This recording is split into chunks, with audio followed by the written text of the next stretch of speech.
Bem-vindo ao Papo Espírita, a espiritualidade na sua vida.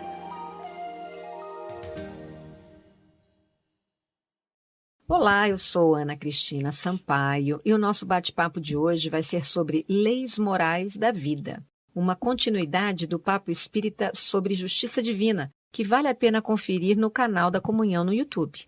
Antes de iniciarmos o bate-papo de hoje, vamos recordar que a justiça humana é constituída por leis imperfeitas, que se alteram conforme a humanidade progride, e que a justiça divina possui leis inscritas na nossa consciência e que são eternas, imutáveis, não sujeitas ao tempo e nem à circunstância, embora tenham em si o elemento do progresso. Fazem parte das leis divinas as leis físicas que regem harmonicamente a natureza, como as leis da química, da biologia, da física, e as leis morais que regem a relação do ser humano com Deus e com os seus semelhantes. São regras de ordem moral. Isso está no Livro dos Espíritos, nas questões de 614 a 617. Para a gente conversar sobre esse tema, convidamos o trabalhador e orador espírita Jefferson Belomo. Tudo bem, Belomo? Olá, tudo bom? Como é que estão, meninas? E também a nossa colega Miriam dos Anjos. Tudo bem, Miriam? Tudo ótimo. Depois do Meninas do Belomo, está maravilhoso. Bom, as leis físicas, como por exemplo a lei da gravidade, por fazerem parte do nosso cotidiano e serem estudadas durante toda a nossa vida, não são mais familiares que as leis morais, que de certo modo parecem um tanto abstratas ou à parte do nosso cotidiano. Joana de Ângeles, que é a mentora do médium Divaldo Franco, comenta que o ser humano não se aprofunda nas suas responsabilidades morais, tanto quanto se fascina com as descobertas do mundo. Isso está no livro Leis Morais da Vida, que é psicografado pelo Divaldo Franco. Belomo, fala um pouco mais sobre isso para a gente. Joana de Ângeles, muito feliz na colocação dela, na abordagem dela, porque Kardec ele foi de uma inteligência ímpar quando ele coloca as leis morais equivalente às leis materiais. Porque até então a noção de pecado como uma ofensa a Deus é que definia as relações morais do homem com Deus. E Kardec tira isso da questão de ofender a Deus e coloca como uma outra visão. É mais ou menos, e isso está no Livro dos Espíritos, né? Deus não precisa punir a pessoa porque ela come muito. Se ela comer muito, ela naturalmente vai passar mal, vai ter uma indigestão, porque abusou, porque exagerou. Se ela não come muito, pelo contrário, se furta de comer, ela vai passar fome, vai ter hipoglicemia, vai desmaiar, sem que Deus precise intervir nisso. As pessoas, nas leis morais, ele deixa o programinha na consciência. Então, é na nossa consciência que o que a gente planta, a gente semeia. E é uma lei da vida. Não é assim, eu acho, eu acredito, eu quero, eu não concordo. É uma lei da vida. E ela se mostra todos os dias na vida da pessoa. Mas como uma semente, ela, para muita gente, ainda está em estado ali de incubação. Para outras pessoas, já é uma mudinha ainda muito frágil. E para outras pessoas, é uma árvore potente, grande, bonita, com um tronco forte, que são pessoas de fortaleza moral. Eu divido a humanidade em 3 tipos em relação às leis morais. Tem as pessoas que são de mau caráter. Existe o bem, eu gosto de fazer o mal. É muito pouca gente. Existe o pessoal que é bom caráter. Existe o bem e eu faço o bem e não faço o mal.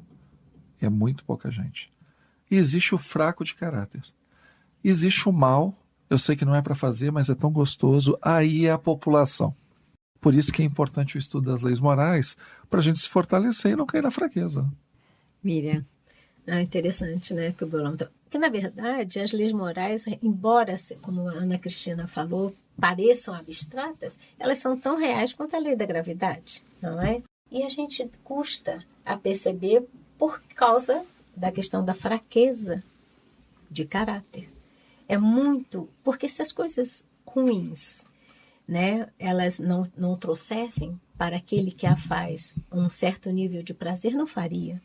Mas então a gente fica naquela de se satisfazer, ainda que essa autossatisfação seja na crueldade, né? Seja em fazendo as coisas não boas, né? Ou seja, coisas que prejudiquem a si e ao outro, né?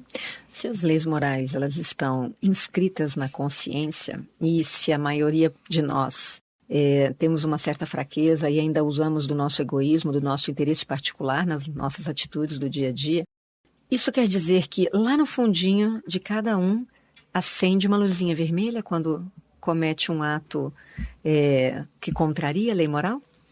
Eu acho interessante que as pessoas, elas simplesmente dão uma de daltônico quando acende a luz vermelha. Mas que acende, acende. O sujeito, não é vermelho, é verde, eu estou vendo, né? É impressionante como as pessoas disfarçam e falam assim, não, mas tudo é relativo. Não, não é relativo. Se a gente comparar povos de diferentes épocas e de diferentes culturas, até povos que não se comunicam, por exemplo, valores como a amizade sempre foram valores universais. O furto, o roubo, ele sempre foi mal visto por qualquer sociedade. O adultério, via de regra, ele sempre foi repudiado. Então, assim, existem valores que eles permeiam a humanidade com povos que não se comunicaram. Então, aonde que nós vamos encontrar essa mesma matriz com tantas diferentes culturas, diferentes épocas, diferentes momentos? Nessa luzinha que as pessoas fingem que não existe. Porque muitos dizem, mas todo mundo faz, não é isso? E aí como é que a gente diz? Se normaliza alguma coisa que é contrária às leis morais. Mas e aquela questão de que a moral avança conforme a sociedade se modifica? Que a moral ela seria mutável, enquanto a ética não. É isso? Isso daí também é desculpa para o povinho não acender a luz, ou não olhar a luzinha acesa. Quando a gente diz que a moral avança, a gente acha que o que é certo hoje pode não ser certo amanhã e etc. E do ponto de vista espiritual não é isso que acontece. Do ponto de vista espiritual, é como se nós estivéssemos tirando os véus que encobrem uma verdade maior. Conforme a gente vai tirando o véu, essa verdade vai ficando cada vez mais definida. Mas nós não podemos ser ingênuos. Tem pessoas que se comprazem em viver no vício. Tem pessoas que se comprazem em viver na imoralidade. Essas pessoas vão defender o ponto de vista delas. E nós que somos espíritas, a gente sabe que existe, utilizando uma linguagem de administração, né? Está na moda, essa coisa de empreendedorismo, existe um público, uma clientela para o umbral, para as regiões de desequilíbrio. Então, quanto mais esse desequilíbrio ele tem, que ele é espalhado na Terra, tem publicidade na Terra, maior o público desses irmãozinhos em desequilíbrio desencarnados. E eles ganham com isso, porque o público deles aumenta. Vamos colocar como se fosse uma empresa, a clientela deles aumenta. Eles têm um público cativo. Então, a gente tem que ter a confiança que as trevas podem ser muito grandes, mas basta a gente acender uma luz de fósforo que já faz toda a diferença numa sala escura.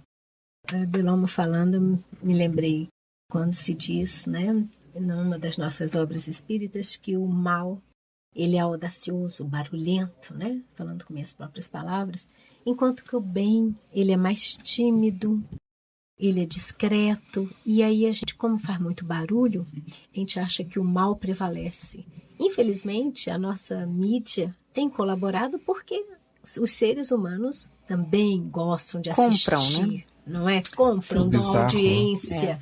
Quanto pior é a situação. Mas se um dia fizesse uma proposta contrária de divulgarem o bem, iríamos ficar extasiados, porque o bem acontece a toda parte, a toda hora, com intensidade também, né? Miriam, é até interessante sobre isso, a respeito da divulgação do mal. Eu aprendi isso com um jornalista que trabalha aqui na casa, o Sr. Ney. E ele diz assim, olha, o comum não é notícia, porque o comum todo mundo conhece. O que é notícia é o bizarro, porque ninguém espera. Uma mãe levar o filho no colégio não vai ser notícia. Agora, uma mãe jogar o filho pela janela, aí é notícia, porque ninguém espera que uma mãe faça isso com o seu próprio filho. Então, o bizarro chama atenção. E aí, Deus queira que a gente não viva numa sociedade onde uma mãe levar um filho para uma escola, um marido ser fiel à sua esposa, um agente público ser uma pessoa honesta, apareça em horário nacional, né, de rede nacional. Porque o dia que isso acontecer, é porque o que seria o certo, o normal, o esperado, virou bizarro. Exato. É porque eu me lembro, há tantas obras, né, de assistência, de ajuda, e que a gente não divulga, né? Às vezes as pessoas estão em seus lares com tempo, obsoleto, que pode ser utilizado, e às vezes não tem, né? Por estarem tão cerceados naquele mundo pequeno, não tem a visão, a divulgação de onde eles podem ser ainda mais úteis, né?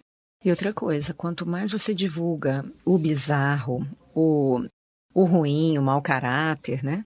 E você vai normalizando isso, as pessoas vão achando que assim é a sociedade.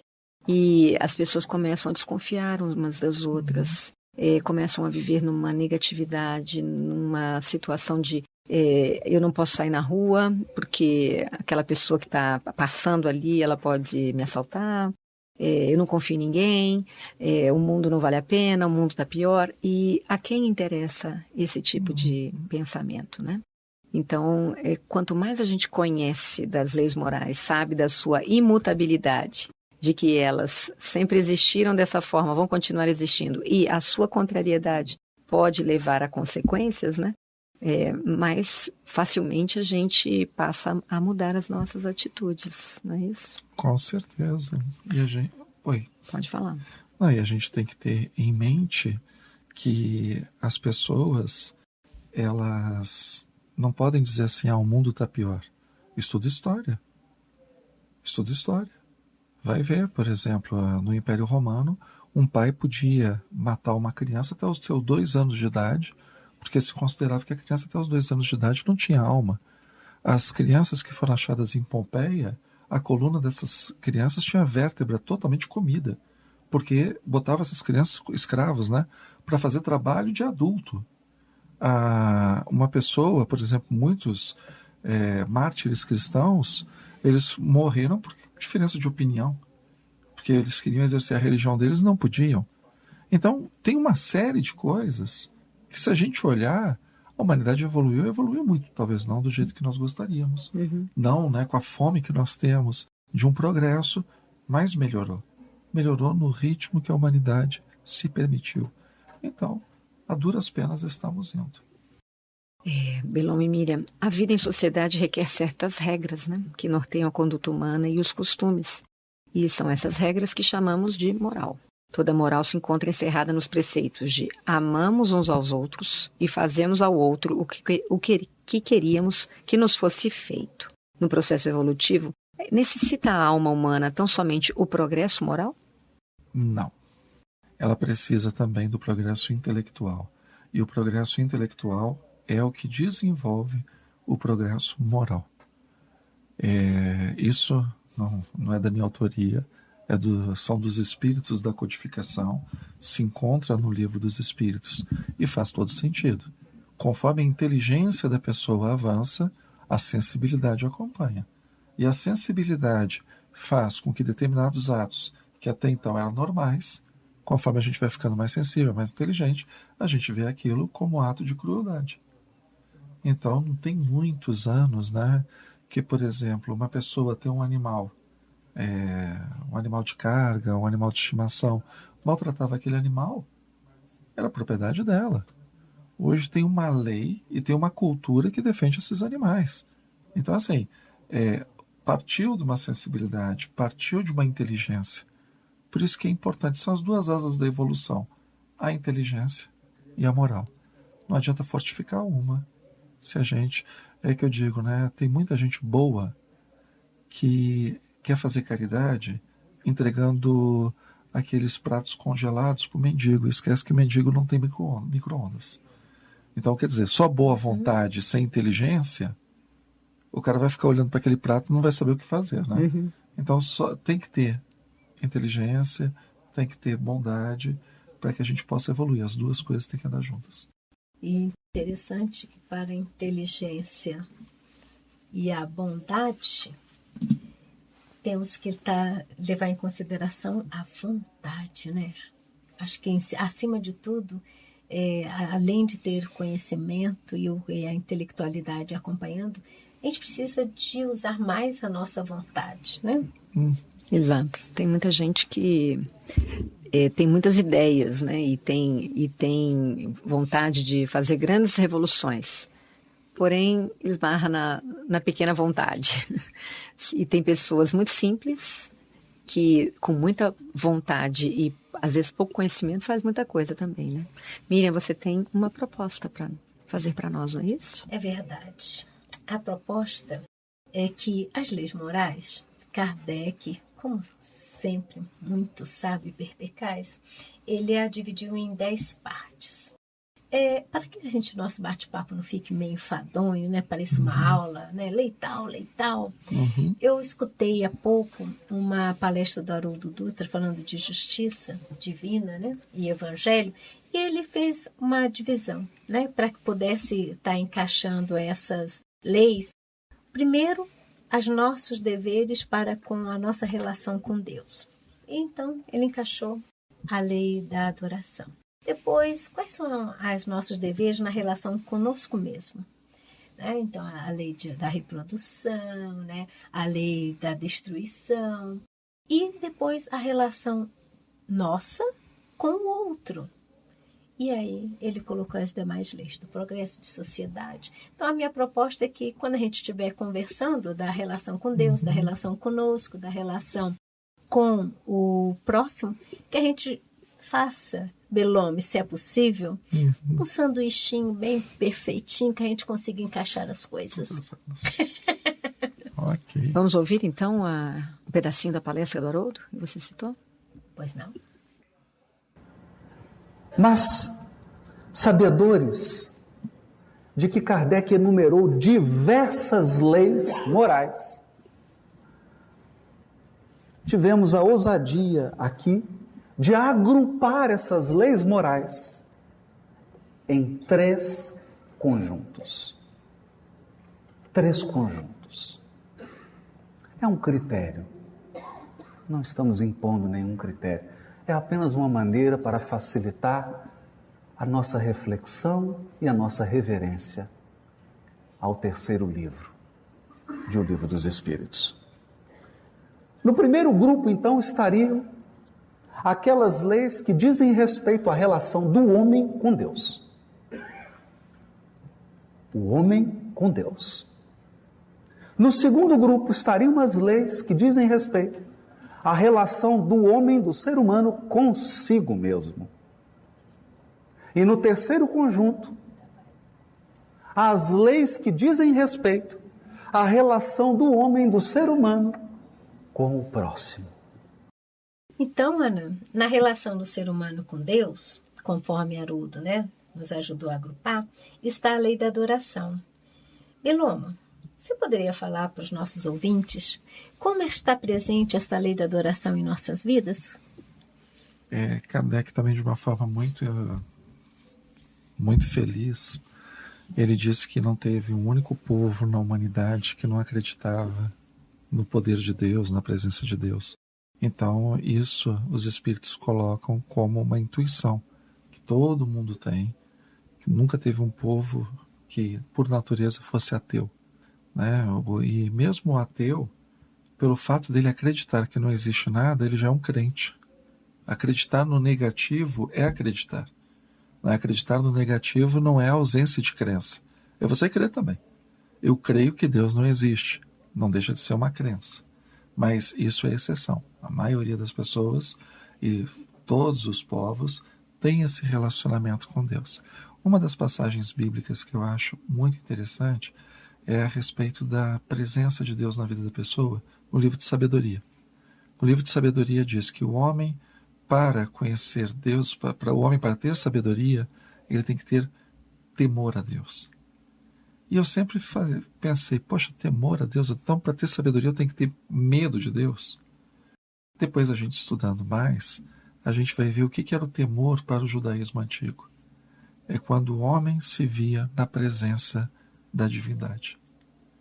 Ele, homem, humano, quando um profeta, né, ele se encontrava com o que seria a manifestação de Deus, essa manifestação era tão forte, era tão intensa, que esse homem se recolhia à sua humanidade e se dobrava perante essa manifestação. É o que um pastor evangélico protestante do século XIX e XX, Rudolf Otto, ele era especialista em ciência das religiões, ele chamava de mysterium tremendum.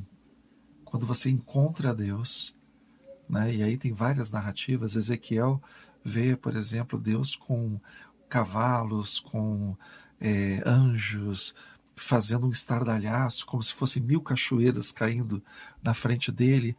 Ali ele vê como ele é limitado perto do ilimitado. E eu falei, quando a gente entende isso, aí realmente a gente desenvolve a sabedoria. Porque Deus não é Papai do Céu, não é o velhinho de barba, não é uma luzinha.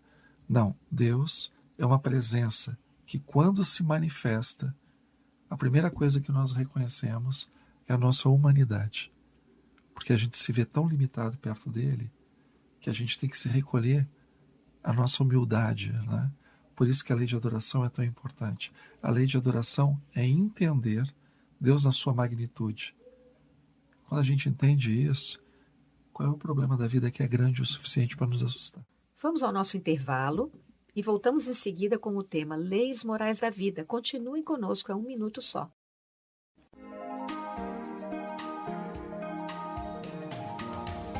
Nós estamos nas redes sociais. No Facebook você pode acessar facebook.com/Comunhão Espírita. No Twitter, twitter.com/Comunhão Oficial. Estamos também no YouTube. Acesse youtube.com/Comunhão Espírita de Brasília. E siga o nosso Instagram, @Comunhão Espírita. Acompanhe, divulgue e participe de nossas atividades. Voltamos ao Papo Espírita. O tema de hoje é Leis Morais da Vida e nós temos conosco no estúdio o orador e trabalhador espírita Jefferson Bellomo. No bloco anterior, nós falamos sobre a lei de adoração e nesse bloco iniciamos conversando sobre as leis que compõem a relação do homem consigo mesmo. São as leis do trabalho, de reprodução, de conservação e de destruição. Bellomo, começa a contar um pouco sobre essas leis para nós. Essas leis são muito bonitas porque elas estão profundamente ligadas com o instinto que qualquer organismo traz. Todo organismo ele tem 2 instintos que movem ele para tudo. É o instinto de sobrevivência, ou de autopreservação, e o instinto de reprodução. Então, qualquer organismo, pega uma ameba, ela vai querer sobreviver e reproduzir, para passar os genes dela para frente. Aí vamos lá. Nós pegamos a lei do trabalho, por exemplo. A gente está falando exatamente da nossa subsistência. A gente está falando do nosso desenvolvimento, de dar condições para a nossa prole, para os nossos filhos terem melhores escolas, um bom sistema de saúde, uma segurança. Então, vejam, está dentro do sistema. Aí a prole também entra, lei de reprodução. Né? A necessidade que nós temos de formar uma família. E isso é muito interessante, né? Que a gente vê sempre a família, às vezes, por um lado moral. E a gente esquece que as leis da natureza são leis perfeitas. É muito importante para a espécie humana que o homem e a mulher eles se unam para terem a prole. Porque de todas as espécies de mamíferos, o ser humano é o mais frágil. Então ele demora muito a ficar independente. Para a mãe, ele exige muita atenção. E a mãe, por sua vez, quando ela dá tanta atenção para o filho, falta atenção para ela. Precisa do marido para complementar isso. Então, é uma tríade que acaba dando certo para que a espécie humana continue indo para frente. É a lei de reprodução. A lei de conservação é tudo que nós fazemos para sobrevivermos. E aí a gente vai ver depois na lei de sociedade que não basta sobreviver. Tem que sobreviver de tal forma que todos possam ter a melhor qualidade de vida. Né?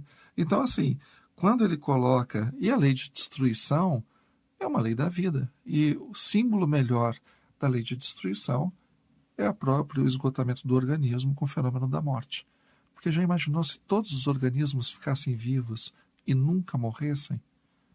Como ia ter alimento, oxigênio, água potável para todos eles? Então é necessário que uns acabem indo para que outros deem continuidade. Perfeito. Miriam. A lei da destruição, acho que destruição sempre nos remete a uma coisa ruim, né, que acaba e tal, dramática. Mas se a gente trocar a lei da destruição com a lei de transformação, porque é um processo que vai levar a uma transformação, né? Que nada se perde no mundo material, né? Tudo se transforma, já nos dizia. E a lei do trabalho, eu acho fantástico essa concepção que o Bellomo nos trouxe, sintetizando que isso faz parte da nossa sobrevivência. Todo, né, o reino animal trabalha, todos trabalham para a sobrevivência, para a reprodução, para manter a espécie, não é? E, no entanto, nós seres humanos, embora sejamos os mais fracos da cadeia, achamos que trabalho é desnecessário. E Kardec nos traz que trabalho é necessário. E como é? E a gente ainda tem a cultura de que trabalhar menos para ganhar mais financeiramente falando, e que aquele ser mais importante, né, que eu sou bióloga, então numa sociedade sempre se procura o macho alfa, né, aquele com maior poder, e o poder não é aquele que trabalha menos e tem mais, né? Então nós temos muitas relações erradas de associações entre o mais forte, né, com aquele que não trabalha. Isso é uma coisa bem, digamos, aqui do Brasil, né? Existem outras sociedades que valorizam bastante o trabalho. O norte-americano, por exemplo, ele pensa que o trabalho é importante desde muito cedo, né? Mesmo que a pessoa já seja rica, ela trabalha. Isso aí tem a ver, Bellomo, com alguma coisa com a nossa construção da nossa sociedade? Tem a ver com a história da perda do paraíso. Imagina, né? A formação da nossa cultura é judaico-cristã. O livro da Gênesis, logo no comecinho do livro, Deus cria Adão, cria Eva, e todo mundo está numa espécie de resort chamado Éden, onde tem comida à vontade, tem passeio, né? As pessoas não se preocupam, pode ficar morena, toma sol, porque está todo mundo pelado no Éden, né? Não tem maldade, uma coisa maravilhosa. De repente, nessa mitologia bíblica, essas pessoas cometem o pecado da desobediência e são expulsas. E Deus, quando dá no livro do Gênesis, né, uma maldição, a maldição que ele dá é a maldição do trabalho. Ganharás, né, o teu pão com o suor do teu rosto. Então, trabalhar dentro dessa cultura, dentro dessa mitologia, é um mal. Você trabalha porque você está sendo punido. Na visão do Livro dos Espíritos, o trabalho é desenvolvimento das potencialidades. As necessidades existem, e a própria encarnação e as reencarnações, para que a gente saia da nossa casca e desenvolva as nossas potencialidades. Porque o que a gente não usa atrofia. Se nós não fôssemos estimulados para usar as nossas capacidades, essas capacidades todas ficariam enferrujadas, embotadas. Então a lei do trabalho tem essa beleza, botar a gente para frente. Então, a nossa cultura espírita de verdade, né? É uma cultura de que o trabalho é uma bênção. Então, a gente, como o Chico, né, o saudoso Chico Xavier dizia, que perguntava para ele qual o sonho dele, ele dizia, olha, trabalhar até o meu último suspiro de vida. Trabalho remunerado ou não remunerado. No não caso importa. dele é trabalho mediúnico. Não o trabalho remunerado. não é só financeiro, né? Exato. Exato. Para as pessoas entenderem do que nós estamos falando, né? Sim. Trabalhar até o último momento. Então, eu gostei do que você falou, nós desenvolvemos nossas potencialidades, né? É nessa tarefa que nós aprendemos. Miriam, você tem algum comentário aqui sobre um livro? É porque, puxando seu gancho que você falou sobre tarefas, no livro sobre Justiça Divina de Emmanuel, psicografado por Chico Xavier, existe um trechinho que fala muito sobre a questão do trabalho. Ele diz assim: Honremos um posto de ação em que fomos localizados. Diante da lei não há serviço aviltante. As mãos que assinam decretos não vivem sem aquelas outras que preparam a mesa. Os braços que conduzem arados são apoios daqueles outros que movem as máquinas poderosas. Suor na indústria é sustento de todos. Asseio na rua é proteção à comunidade. Não vale amontoar rótulos passageiros, nem atabalhoar-se com muitos compromissos ao mesmo tempo. Importa, acima de tudo, fazer bem o que se deve fazer. Emmanuel, como sempre, perfeito, né? Ou seja, não tem superior nem inferior. Isso é criação nossa. Fala um pouquinho sobre isso, Belon. Isso está inscrito em alguma lei moral? Pois é, sempre, né? Nós temos aí as outras leis, e principalmente a lei de igualdade. E nós não podemos esquecer, o Livro dos Espíritos, a primeira edição, 1857. Boa parte dos países do mundo vivia regimes escravocratas. A gente tinha várias colônias europeias na África e nas Américas, na Ásia também.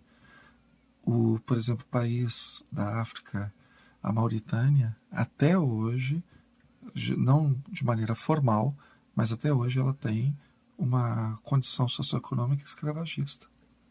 E Kardec, os espíritos, melhor dizendo, né? Todos somos iguais, porque todos nós somos criaturas de Deus com o mesmo destino, que é a perfeição. Então todo mundo está no mesmo barco. E eu gosto de dizer, né, que aqui na Terra ninguém é tão bom que vai reencarnar em planeta superior. A maioria, né? A maioria. E ninguém é tão ruim que vai ser expulso daqui. Também a maioria. Então, gente, é aqui que a gente vai desenvolver os potenciais da gente. Se a gente não se ajudar, quem é que vai ajudar a gente? É bom pensar nisso, né? Nós vamos ser herdeiros da nossa própria terra. Bom, finalizando a conversa, calma, não terminamos ainda, né? Mas estamos nos finalmente sobre as leis morais. Nós vamos falar sobre aquelas da relação do ser humano com o próximo. Lei de sociedade, lei do progresso, lei de igualdade, que acabamos de falar, lei de liberdade e lei de justiça, amor e caridade. Que regras gerais estão presentes nessas leis que estabelecem o nosso convívio com o outro, Belon? Traduzindo, nós precisamos uns dos outros, logo nós temos que conviver pacificamente e de forma respeitosa. Então, toda a sociedade, ela precisa ter leis que garantam a convivência pacífica. E uma coisa que a gente não pode, hoje eu percebo, por exemplo, quando as pessoas vão falar de lei de liberdade. As pessoas, não, mas eu tenho a liberdade de consciência, eu tenho a liberdade de pensamento, eu tenho a liberdade de expressão, mas isso não pode ser uma adaga para ferir as outras pessoas. E, lembrando, o Adolf Hitler, ele tinha sido cabo no exército alemão na Primeira Guerra. Ele volta desempregado, ele arranja um emprego de o que nós chamaríamos de espião, né? Dos diversos movimentos que eram contra o governo da Alemanha, e ele ganhava um salário miserável. Ele vai para a cervejaria em Munique, e ali ele começa a divulgar as ideias dele, sem ter um centavo no bolso. O que o Hitler tinha? Ideias. E as ideias dele geraram 47 milhões de mortos na Segunda Guerra Mundial. Então, ideias têm que ser preservadas e também devem ser combatidas. A lei de liberdade não é a lei da libertinagem. Não é a lei do oba-oba, a lei do vale-tudo. Porque ideias causam estragos, às vezes maiores do que as próprias armas. Uma lei não pode se interpor a outra, não é isso? Elas têm que conviver harmonicamente. Por isso, a lei de justiça, de amor e de caridade. Né? A lei de igualdade.